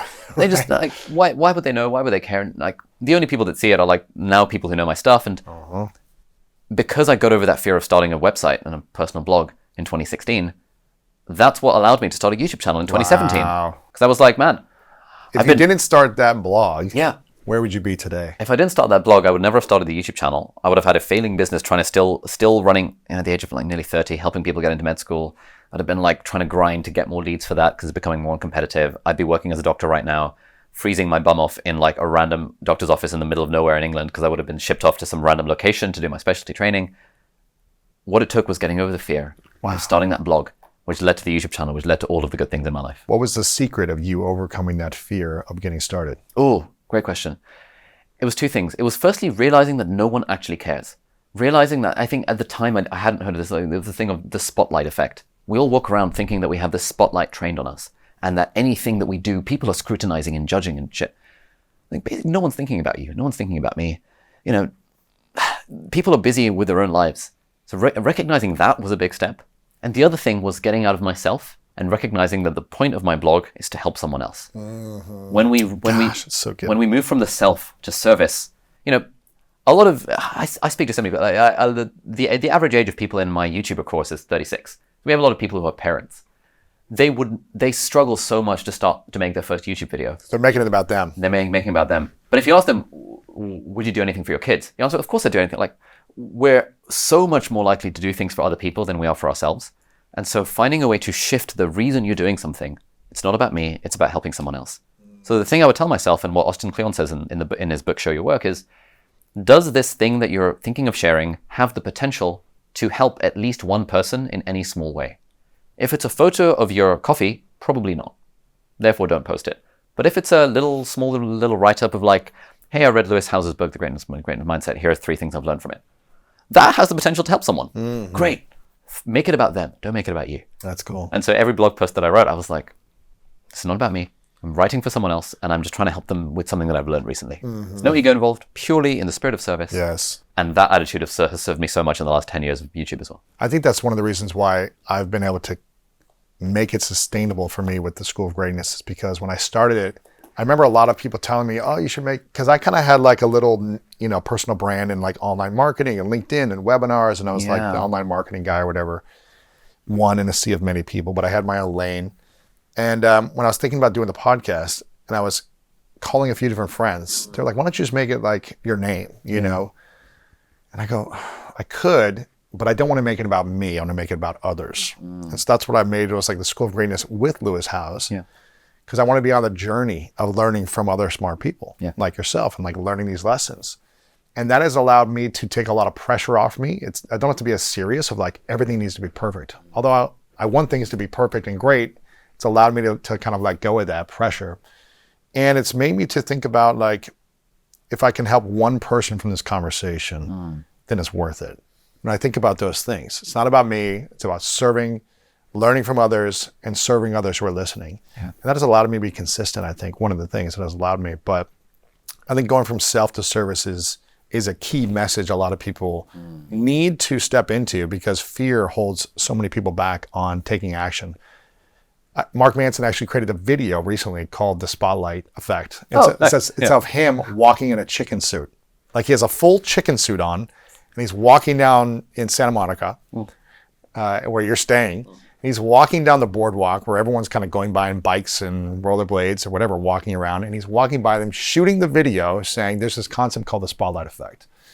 Oh, and he's put himself in this chicken suit. He's wearing a chicken hat. He's got a whole chicken thing on, and he's talking about it. And he goes, to be honest, most people don't care. Like, I'm walking down the street right now in a chicken suit, and most people aren't watching me. And they had another camera showing the reactions of people walking by or riding by. And maybe he'd get like a glance of someone being like, what is this guy doing with a camera and a chicken suit? And then he would make a point of like, okay, even if they are looking for a second, they're turning around and they're going towards their destination. And they're probably not going to remember this. They're not going to sit there and like point a finger and laugh at you all day and all year long. Even if it's for a moment of like humiliation, they're on thinking about their own lives. So let it go. Keep focusing on your own thing was kind of the premise of it, which I thought was interesting. Okay, so you're talking about getting clarity would be the first one. Learning to overcome fear. Would there be one other way to overcome procrastination in your mind? One other way is just getting over that hurdle of inertia.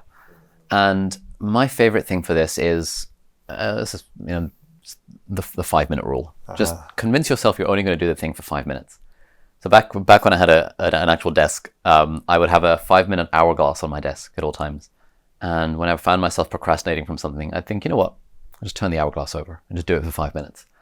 And usually, I forgot that I even had an hourglass because the time would just go and I'd be doing the thing. Sometimes I'd be like, okay, I'm really not feeling it. And then I would give myself permission to just not do it. Yeah, I don't want to do it. Yeah, I did 5 minutes, I'm done. Yeah, 5 minutes is a win. That's good. Yeah. It's like finding the win in as easy a way as possible.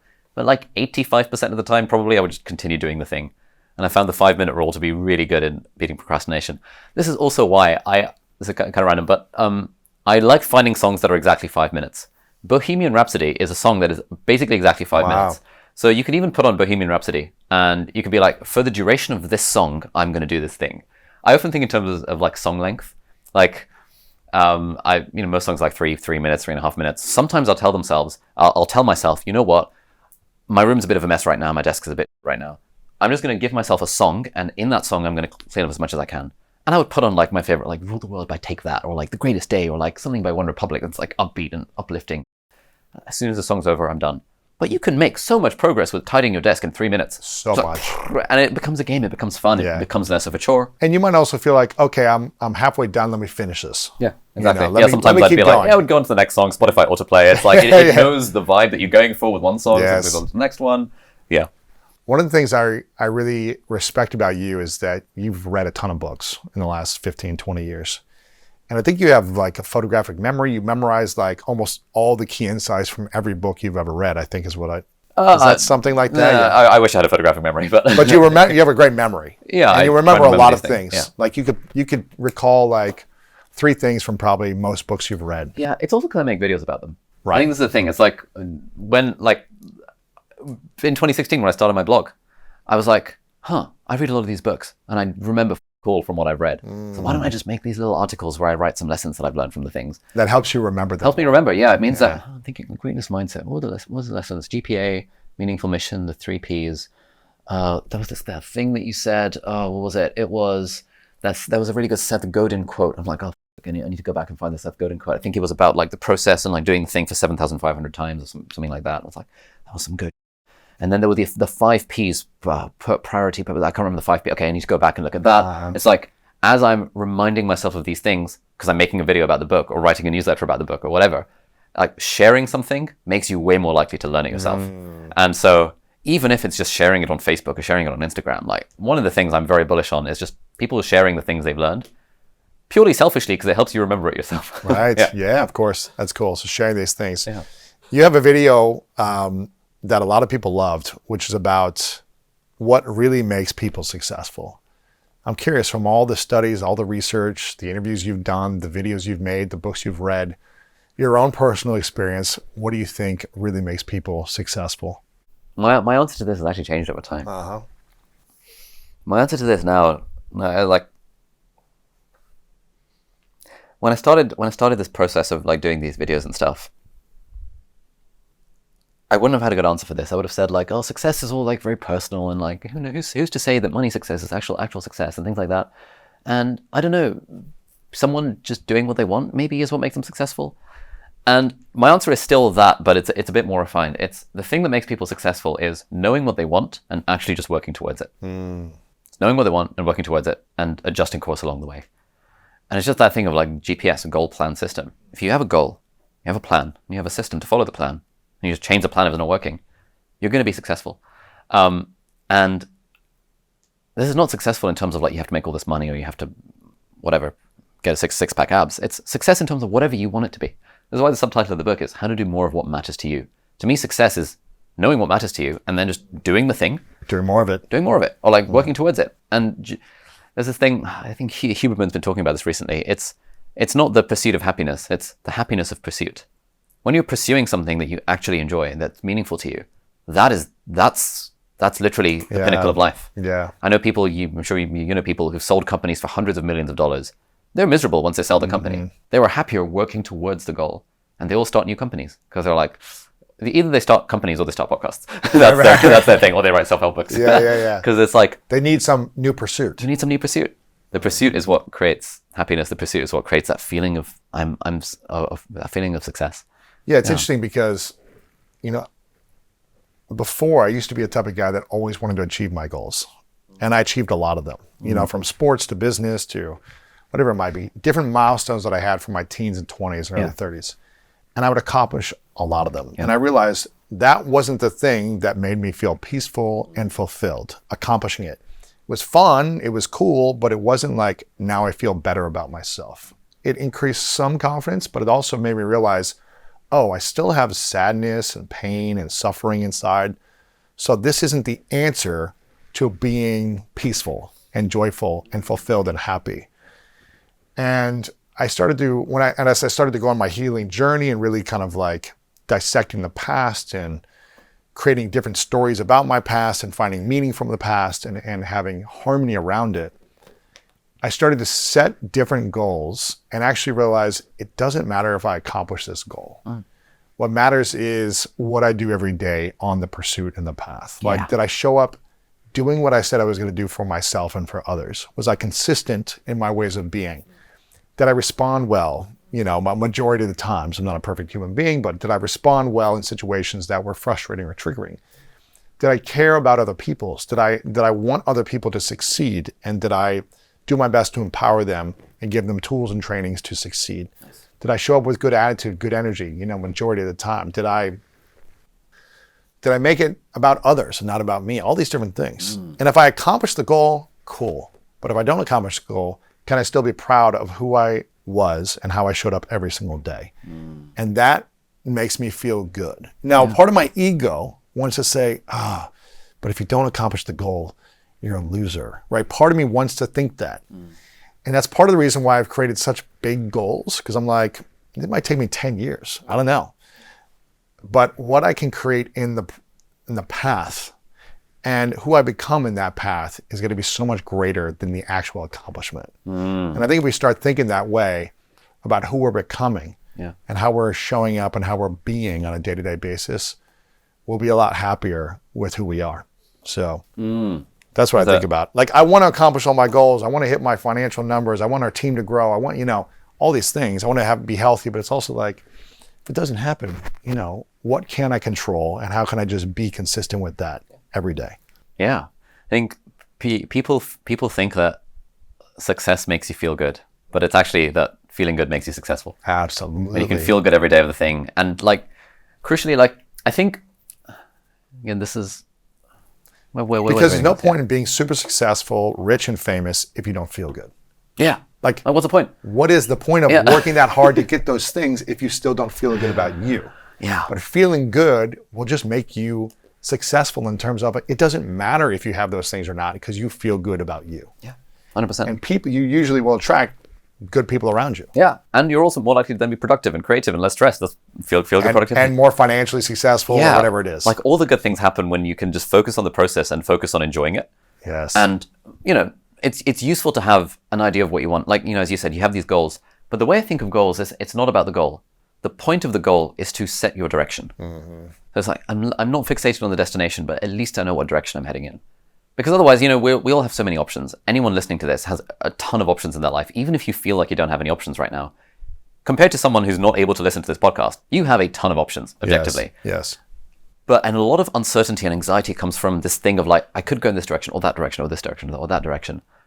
But one of the best pieces of advice I got in medical school was from one of the senior colleagues who I really looked up to. And he said that this was around the time, I think it was 4 years in out of the 6-year course. And around that time, people start asking you, what do you want to specialize in? What specialty you want to go for? And you don't need to decide until like 6 years later, but people kept asking. And this guy asked me, Dr. Adcock, Chris. So Chris asked me, what specialty do you want to go into? And I was like, I'm not sure. Like, I've got some time to decide. And he was like, okay, but one piece of advice is that it's much easier to steer a moving ship than a stationary ship. So what he said was, I'd recommend you just pick a specialty and start working towards it, and you can always change your mind. If you don't like it, then you can steer it in a different direction. And I was like, okay, Chris, sure, I'll do that. So I picked plastic surgery and I just started working towards it. And tons of good started happening in my life when I started working towards that. Now I got connected with these cool plastic surgeons. I became the web designer for this really cool like charity that does like reconstructive surgery in developing countries. I joined these hackathons where my skills with computer programming combined with this plastic surgery stuff. I made friends along the way and ultimately realized, actually, now I've met a lot of plastic surgeons. Don't think it's a life for me. But what I really like is I love the emergency side of things. So I mean, maybe I want to go into anesthesiology, anesthetics as we call it. And it's like moving in that direction allowed me to steer the ship. And I think that's the point of goals. The point of goals is that it just gives you a direction to head in and it gives you a path. And you can ask yourself, is this the right path? Am I on the path towards the goal? And do I want to be on the path towards the goal? Mm-hmm. And either which way, it's okay. Yeah. If you're not on the path to the goal and you want to be, it's like, cool, you change something. Yes. If you are on the path and you realize the goal is not what you want, you change the goal. Absolutely. But either way, you're making progress, you're moving. Mm-hmm. And it's kind of weird. It's like, I have all the freedom in the world now. I can literally do whatever I want. I could not work a day in my life if I didn't want to and just live on a beach in Bali. But when I've taken an extended break, it's kind of weird. When I've taken an extended break from not making YouTube videos, there's part of me that feels unfulfilled. Why? Because right now, my meaningful mission is to be able to learn, synthesize, share, and teach. I love that. And to me, right now, that's in the format of YouTube videos, in the format of the book, in the format of the podcast. But the main thing is YouTube videos. That's the practice. That's the thing that I show up and I do every week. Where if I read something, I'll figure out a way to share it. Mm-hmm. If I blend something, I'll figure out a way to share it. If someone's asked a question, I'm like, I actually have a take on goal setting. I'd find a way to share it in video. And I don't have to make a video every week. But there's something like it's like working out. When you're showing up to the gym regularly, you just feel better about yourself. Yes. There's something about it of Absolutely. like you're acting in a way that's consistent with your meaningful mission, with your identity, with who you want to be. Freedom ain't all that it's cracked up to be. Right.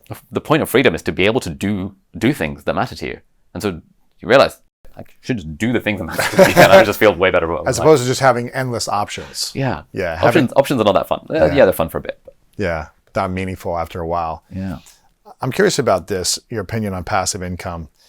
In 2008, I made my first $1,000 online. It's kind of when I started getting into it. 2007, I believe. I think I got an email actually 2 or 3 days ago that said, "Congratulations, you've been on LinkedIn for 16 years." Wow. So I think it was like the end of 2007 when I got on. And it was in 2008 when I made $100, and I remember being like, "Oh my God, I made $100!" Like teaching someone LinkedIn, I go, "This is crazy." Yeah. And then I made $1,000 eventually, and then it grew from there. So it was 15 years ago. I made my first $1,000, first $100 online.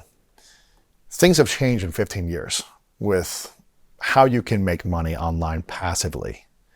I'm curious if someone is working a full-time job right now, and they don't want to become a full-time entrepreneur because they're like, that just seems like a lot. I'd rather work with a team and be inspired by their mission and not have to deal with all the stress of being an entrepreneur. How can someone make an extra $1,000 a month right now and today versus 15 years ago? What are some things that you would suggest they think about in the process of earning an extra $100 to $1,000 a month? Okay. On the side. On the side. Cool. $1,000 a month on the side. Easy. The way I would think of it is, if we zoom out a bit, how do you make money? Like you make money by providing value to someone who's willing to pay for that money. Now, the value you can provide is you can either sell them a thing or you can sell them a service. Those are the only two ways of making money. You could sort of make free content and monetize it through AdSense. That's sort of a thing on the side, but that's where you're selling a service to advertisers, really. That's fundamentally a service. You could sell a thing. You could make a thing and sell a thing. A physical product, a digital product, some type of good. Yeah, some kind of good. Goods or services. There's like goods and services tax, all this kind of stuff. It is very hard to make money selling goods. It is a lot easier to make money selling services, would be the first thing I would say. Mm-hmm. It is very hard to make money selling to individuals. It is really easy to make money selling to businesses. It's very hard to make money selling to poor people. It's very easy to make money selling to rich people. So most people listening to this, let's say you have a job, and let's say you have an employer. Your employer is a business. Now, if you were to say to your employer, "Hey, I will add $3,000 a month to your top line or bottom line in return for $1,000. And here's how I'm going to do it, bang, bang, bang." Most sensible people would say yes. Because it's like, if I can pay $1,000 to get $3 back, or $1 to get $3 back, that's a trade I'll take any day of the week.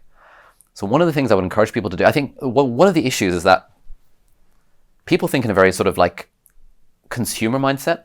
Like for example, if someone's a student and they think about how do I make money on the internet, they'll think, what can I sell to other students? Don't sell to other students. They don't have money. And it's really hard to make something that they would buy. It's really hard selling to students. Or they would think, oh, let me do day trading or something that I saw an ad on YouTube or whatever the thing might be. And then they lose a bunch of money. Lose a bunch of money, exactly. Do not think in terms of the plane of existence you're in, which is as a consumer. Try and think as a business. Think, okay, businesses have tons of money to spend on tons of things. B2B, business to business, is is really how you make easy money. So what can you possibly do? What is a service you can offer that would add $3,000 a month to your employer, and find a way to pitch that service to them. Find a way to pitch that service to people who are things other than them. If someone in my team were to come to me and be like, hey, Ali, I found a way for us to make an extra 5K a month. I want 1,500. I'd be like, mate, if you can get us 5K a month extra, you take the 1,500. Easy. It's a no-brainer. Show me the plan, get the results, show me the consistency, and then we'll figure out. 100%. And the thing with businesses is that there are I think in the UK alone, there are 8 million businesses. Wow. There's a lot of businesses.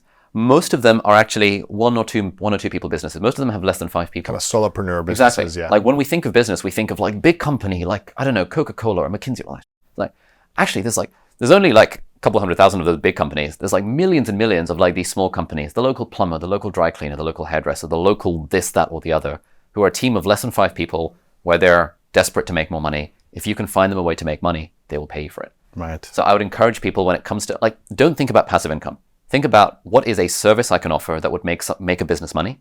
How can I charge for that service? And once I've delivered that result a few times, let me then figure out a way to make it passive. That would be, that's I think, the quickest way to make extra money on the side. Right. Find a business, give them a service, charge them for it. Repeat. There you go. You could start a YouTube channel, build it up over many years, all that kind of stuff. Right. The problem is, as our mutual friend Dan Priestley says, that is a J-curve business. It's the curve is a J. So if you imagine a J, the shape of a J, it goes negative initially for ages before it goes positive. And it's a lot of time, a lot of energy. And there's no guarantee of a return. There's no guarantee. Starting a restaurant is really hard. There's a lot of time, a lot of energy. You have to put in a lot of money into it. And you're hoping eventually it'll pay off, but who knows? Starting a service-based business where you're offering a service, you're charging for it, and you're giving them a result. You make money right away. You make money immediately. Yeah. Once you get a customer, yeah, or do something on the side, you make money by doing that service. That's the one. And it's not actually, it's not that hard to do that. Usually you just have to sort of, on average, pitch to 10 people to get maybe one person to say yes. So all you need to do is make 10 pitches. Right. Be like, hey, here's the thing I can offer. I think, it's getting really clear on what you can offer and how you can add value. And whether you do that at the company you're working at right now and just say, hey, I think there's a strategy that I could offer to make 10 times more in this thing. Yeah. Would you give a raise or pay extra or pay some type of commission or whatever it might be, if I can figure this out and if I can show you the results? Again, your employer should find some solution to help you earn more. If you're taking that initiative and taking the responsibility. But if you went to a separate person and said, hey, I'm going to deliver this service for you and I'm going to get these results that will make you this type of money or whatever, all you have to do is learn how to package and position that and then offer it and sell it directly to whoever could use it. Yeah. And then figure out your exchange. Yeah. That's the best book I've ever read about this, $100 million offers by a friend, Alex Hormozi. It's really good. Genuinely, we just follow it step by step every time we're making a new offer. Really? You can literally just follow the book step by step and you'll have a grand slam offer. And then you just pick up the phone or find a way to generate leads. He's got an ebook, $100 million leads. Right. How do you generate leads for the business? Just follow that, yeah. Yeah, genuinely. The information is out there. It's the only question is A, are people willing to get started? And are they willing to sort of keep trying until the plan works? And it takes time to get started. If you don't know how to create a web page or whatever, you've got to learn, you've got to hire someone. So these things take time. These are some of the obstacles. Yeah, they take time. I mean, most things can be done in a weekend. Right. Most people have a little bit of spare time on the weekend. Sure. They'll probably find a way to go on Squarespace and I don't know. Right, exactly. Yeah. Yeah. But also people aren't as, technical as you. They don't have the design skills or the web programming skills. So it seems easy for you because you know how to do it. But for a lot of people, they might say, this is kind of scary. How do I even get a domain?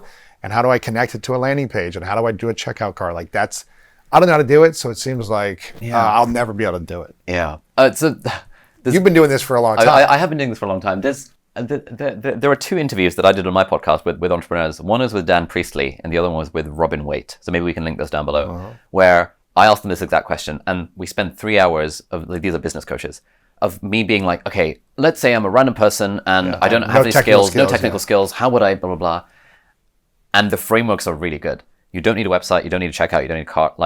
Mostly services are sold in person or over the phone. You just need to be able to find the people who are willing to buy your thing. Give them an invoice. Give them an invoice. You can Wire literally me write the it on a money, piece of paper and they will send you a bank transfer from their finance or department. a check or whatever. Yeah, you don't even need a website. You don't need a landing page. You don't need a domain. You don't need any technical skills. You just need the ability to like talk to someone.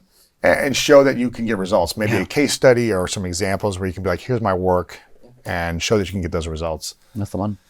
Man, Feel Good Productivity, How to Do More of What Matters to You. Make sure you guys get a copy of this book. When you dropped the video of announcing it, I pre-ordered it right away. Oh, thanks, man. And there's so much wisdom in here, so much great information that people can use on how to be more productive, feel more productive, and have more fun doing it. Yeah. And that's really the key. I don't think it's about like grinding and working so hard and hustling to where you feel exhausted, drained, and burnt out. That's not what people want. They want to feel productive. They want to feel like they're maximizing time and that they're enjoying their time while doing it. So that's what Feel Good Productivity teaches you and shows you how to do by Ali Abdaal, the world's most followed productivity expert. So make sure you guys check out a copy of this book. I would say get a couple copies for your friends, family members, people that maybe feel stressed out and overwhelmed right now. Give them this so they have some tools and frameworks on how to apply their time differently to their life and their work and feel good about it. What else do we need to know about burnout, productivity, hustle culture, making money online? What else is on your heart and mind right now that you feel like if people knew this one thing, if they truly knew this one thing, their life would be better, more meaningful, and they would feel abundant versus overwhelmed and stressed? I would say when it comes to making money, if you can get to a point, and this is accessible to literally anyone, if you can get to a point where the money you're making on the side covers your expenses, that unlocks a ridiculous amount of freedom for you. It gives you the freedom to quit your job if you want. It gives you the freedom to cut down your hours on your job if you want. A lot of people enjoy their jobs, but maybe you don't enjoy it for 60 hours a week. Maybe you'd enjoy it for 20 hours a week. Gives you the option to go part-time, gives you the option to go freelance, gives you many, many, many options. Getting to the point where the money you make on the side covers your expenses, I think that should be a goal for everyone in life because it just changes your life. It gives you so much freedom. It means you're more anti-fragile. It means that if a pandemic strikes and people are losing their jobs, you're not that concerned because you're making the money on the side. It teaches you so many skills because to become the sort of person who makes 2 or 3K on the side requires you to develop so many skills that are going to change your life, and they're going to make you more valuable to employers in the future if that's what you care about. They'll give you more self-esteem because now you've learned all these new skills, and literally anyone can do it with the power of the internet and the power of just reading a couple of books. That is incredible. Beyond that point, beyond the point where you're making enough money to buy your freedom, I would say don't fixate so much on the money. You know, you and I are rich, objectively. We also know people who are way richer than us. Yes. It doesn't really buy more happiness beyond the freedom that it buys initially. Maybe you get a slightly nicer house in a slightly nicer area of LA for an extra 5 million or whatever the thing might be. But I think beyond the point, if I had my time again, I'd be doing whatever I could to get to, you know, Noah Kagan calls it the freedom number. Oh, you're about to interview him. Yeah. He calls it the freedom number. Get to the point where you're making enough money to feel free. At that point, stop worrying so much about the money and focus on doing a process consistently that provides value to others that you enjoy, or you can find a way to enjoy, because then the money will take care of itself. Yes. But that first hurdle, that freedom number that Noah talks about, that's so important. Age will change your life. Yeah. To have enough money coming in on the side to pay your expenses. I love this, man. And it seems out of touch with some people. People can be like, oh, you don't know my circumstances. Okay, fine. I don't know your circumstances. I know plenty of people who have been from terrible circumstances who have managed to find that and make it happen. There's no shortage of stories on the internet and podcasts and books of people who have done it. Yeah. If someone else can do it, you can as well. There's always a way if you decide it's a priority for you. Right. If you don't, that's okay. But personally, you and I can attest to it. It's so nice having enough money to not worry about paying the bills. It's really nice. It's so nice to be able to do what you love rather than drive trucks for 6 hours or Right. or for 6 years or be a doctor in a way that's not Sure. Fun. Yeah, not that being a doctor, if that's meaningful for you, then that's a great life. Exactly. If driving a truck is meaningful for you, that's a great life. It wasn't the path that I felt called to do at that time. Same with you. It was originally, but then the path shifted. Yeah, and that's okay. And that's okay too.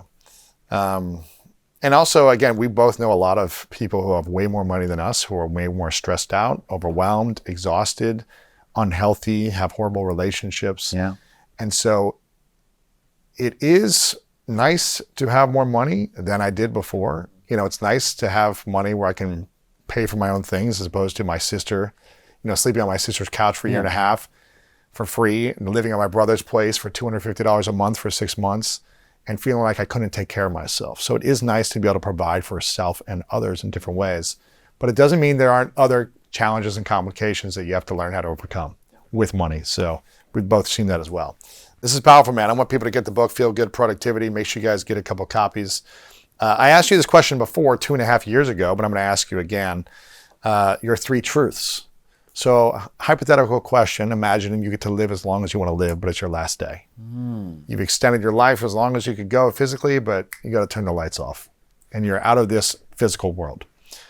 And you get to create everything you want for your life. All your dreams come true. You feel good every day. You do meaningful work. You have a beautiful life, relationships, everything you want happens. But for whatever reason, you have to take all of your work with you. All your content, book, video, everything you make from here on out has to go with you to another place. No one has access to it anymore. But you get to leave behind 3 lessons. Everything you've learned from your existence, what I call 3 truths. What would be those 3 truths that you would want people to have access to? Okay, the first one would be success comes to those who figure out where they want to go and keep moving in that direction. Number 2 would be, on the route to success, remember to take care of your health and relationships because they matter far more than your work. And number 3 would be, and whatever you do, remember to enjoy the journey along the way. I love those. I feel like there's been a big shift in you over the last few years, and I think a lot of people might look at you and see this analytical, really intelligent, productive master. But I've noticed getting to know you, you tap into emotions and feelings and reflecting on these things. And I think it's really beautiful to see that transition of kind of blending both, like the analytical mind and like the genius in you that's like creative and productive and launching and building, with someone who's also reflecting and taking time to go to a retreat or, journal and really, or therapy or coaching or whatever it might be, and start reflecting inward as well, as opposed to just thinking of like, how can I be as hyper productive as possible? So I want to acknowledge you, Ali, for the journey you've been on since I've gotten to know you in the last couple of years, for tapping into your heart, your emotions, not letting them consume or control you, but allowing you to feel and experience the beauty and the wonder and the awe of life as well as being, productive and creative and building what you're building. So I really acknowledge you for the journey, man. It's fun to watch you evolve. And I acknowledge you for everything that's happening in your life, and all the beautiful things behind the scenes that I'll keep private between us that I know are happening as well, man. So I want to acknowledge you for that. And again, I want people to get the book, Feel Good Productivity. Final question for you, Ali, is what is your definition of greatness? I think for me, the definition of greatness is working towards what truly matters to you and having fun along the way. Because there's a certain amount of freedom and maneuverability that comes with seeing yourself as a beginner, seeing yourself as somebody who doesn't have anything to lose or doesn't have all the answers. And for me, it's been psychologically very, very beneficial to find a way to keep that.